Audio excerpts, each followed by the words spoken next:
hello everyone welcome समस्त को गोटे नुआ भिडियो तो आज भिडियो टॉपिकटा आप देखिए Andhra Kesari university first semester result बुझेगा यही वीडियो आप बहुत समय धरिक अपेक्षा करुले आउ माने यही टॉपिक को लेकिन बहुत कमेंट आसूला मो पाखे मैक्सिमम रु मैक्सिमम माने 100 ऊपर पर्सनल मेसेज आसी जाइए छड़ा यूट्यूब रो वीडियो तले बहुत comment sir fast semester result केबे पूरा डिटेल माने कहतु कहतु कहतु मिनिमम तो 100 ऊपर मैक्सिमम तो कहतु ना तो आज वीडियो आपण मानक टिके मु अपडेट देवी जे Andhra Kesari university first semester result केबे आसीबार चांसेस देखा जाउची बा केबे अपडेट आम पाखे अच्छी बुझेगा तो वीडियो संपूर्ण देखूँ मैंने आपको डाउट क्लियर करने को चेष्टा करा हो वीडियो ठीक अच्छे तो वीडियो स्टार्ट करवा जी जी आम चैनल को नुआ चैनल को सब्सक्राइब कर पारती एमती वीडियो देखापी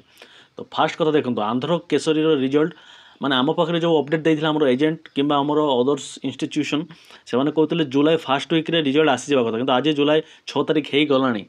आउ फास्ट वीक मैंने गोटे 2 दिन अच्छे भर जो रिजल्ट न आसला तो सहीटा गोटे माने टेंशन कथा टेंशन तो नुह कि टेंशन नुह देखो कहीं टेंशन नुह कहीं कॉलेज ही तांकर डेट दियंती आ कॉलेज से डेट को पुणी पोस्टपोन करी आमर बैच कथा जो आम कहूँ 2023-25 बैच आमर फास्ट सेमिस्टर रिजल्ट 6 मास पर आसी जमी माने जोटा कि अदर्स यूनिवर्सिटी मानकर 3 मास भीतर फास्ट सेमिस्टर रिजल्ट पलि आसी था कि आमर 6 मास पूरा 6 मास पर आमर रिजल्ट आसी तो आमर माने पिला माने पूरा बहुत हैरान हो जाते बहुत माने डाउट करुले बहुत नर्वस थे कहीं आंध्र नुआ यूनिवर्सिटी अच्छे आंध्र केशरी तो ताकू देखिए पिला बहुत परिमाण में डाउट होते बहुत नर्वस होते तो आपण मानक मुझे कहवाक चाहिए जो जो पिला 2024-26 बैच आडमिशन करें आपण मैंने आपणकर रिजल्ट अपेक्षा अच्छा सेटा भी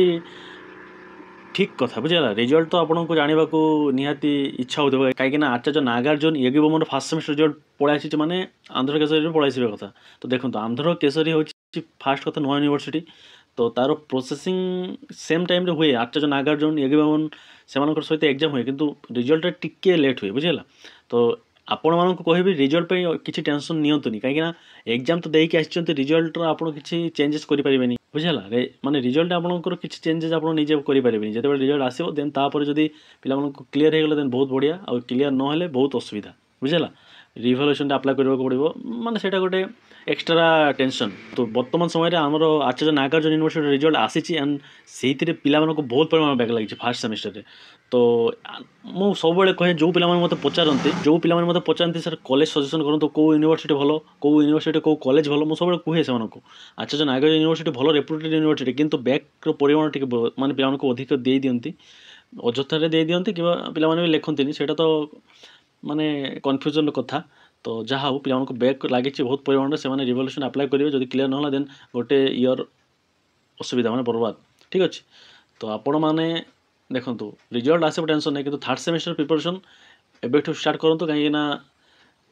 सेमिस्टर फास्ट सेमिस्टर रिजल्ट आसिले से जहाँ हम पर कथा कि थर्ड सेमिस्टर तो आपण मान हाथ अच्छे ना तो सेमिस्टर रे बैक जमी न लगे सेमती प्रिपरेशन करार अच्छे हमको बुझेगा तो देखो रिजल्ट आसो निश्चय पलि आसो गोटे आप मैक्सिमम धरतु जून माने जुलाई 15 तारिख सुधा आपको रिजल्ट पलि आसो ठीक अच्छे जहाँ अपडेट मिली एवं जब से भर न आसला देन आप मत कमेंट आसिक आउे गाड़ी करेंगे तो मुझे कन्फर्म कहीपरि कि मो पाखे जी अपडेट था मुझे दूसरी